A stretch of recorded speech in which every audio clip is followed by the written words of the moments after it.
तो नमस्कार दोस्तों, कैसे हैं आप सभी। और आज हम लोग बात करेंगे क्लास 10th के लिए कि चालक, अचालक, अर्धचालक से आप क्या समझते हैं। और यहाँ पे मैंने अतिचालक को भी मेंशन कर दिया है। तो सबसे पहले समझते हैं कि ये चालक क्या होता है, अचालक क्या होता है और अर्धचालक क्या होता है। इस बात को हम समझते हैं।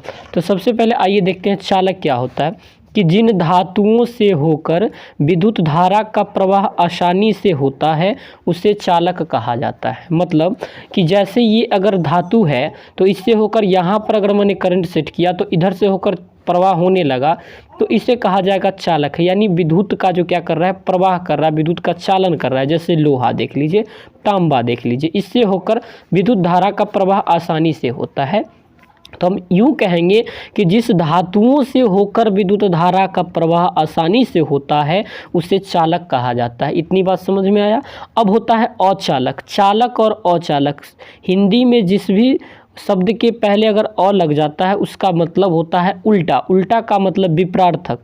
जैसे जिन धातुओं से होकर विद्युत धारा का प्रवाह आसानी से होता है चालक में, लेकिन अ लगा देने से उस पर विद्युत धारा का प्रवाह आसानी से नहीं होता है। तो हम कहेंगे क्या कि जिन पदार्थों से होकर या जिन पदार्थों के तार से होकर विद्युत धारा का प्रवाह आसानी से नहीं होता है उसे अचालक कहा जाता है। क्या कहा जाता है? अचालक कहा जाता है। जैसे सूती धागा, एबोनाइट की छड़, अर्ध। एक है अर्धचालक। अर्ध का मतलब हिंदी में होता है आधा, और चालक का मतलब तो बताया जिससे होकर विद्युत धारा का प्रवाह होता है। यानी आधा चालक से विद्युत धारा का प्रवाह होगा लेकिन आधा से नहीं होगा। अर्थात कहेंगे कि चालक होता है लेकिन उतना चालक नहीं होता है जितना कि चालक बनता है पहले। ऐसे पदार्थ जिनकी चालकता चालक पदार्थ की चालकता से कम और कुचालक पदार्थ की चालकता से अधिक होती है।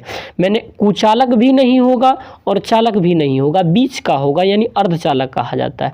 तो इसको क्या कहेंगे कि वैसा पदार्थ जिनकी चालकता चालक पदार्थ से तो अधिक लेकिन कुचालक पदार्थ चालक पदार्थ से कम लेकिन कुचालक से अधिक होता है। जैसे कार्बन हो गया, जर्मेनियम हो गया इत्यादि।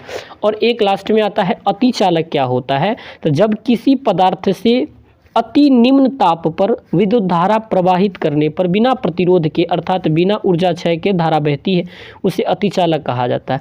बिना प्रतिरोध इसलिए कहा गया कि प्रतिरोध नहीं रहेगा तो उससे विद्युत धारा को प्रवाहित होने में आसानी होगी, कि उसका कोई विरोध नहीं करेगा। या ऐसे भी कह सकते हैं कि जिस पदार्थ से होकर विद्युत धारा का प्रवाह बहुत आसानी अर्थात चालक की तुलना में अधिक होता है उसे अतिचालक कहा जाता है।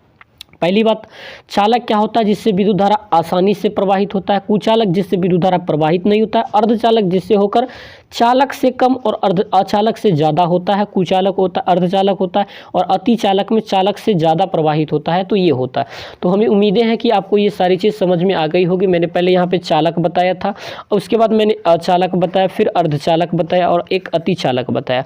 मैं इसका स्क्रीनशॉट भी आपको प्रोवाइड करा दूंगा दिए हुए नंबर पर। तो मिलते हैं दोस्तों फिर नई वीडियोज़ के साथ। तब तक के लिए आप सभी को ढेर सारी शुभकामनाएं। Thank you very much.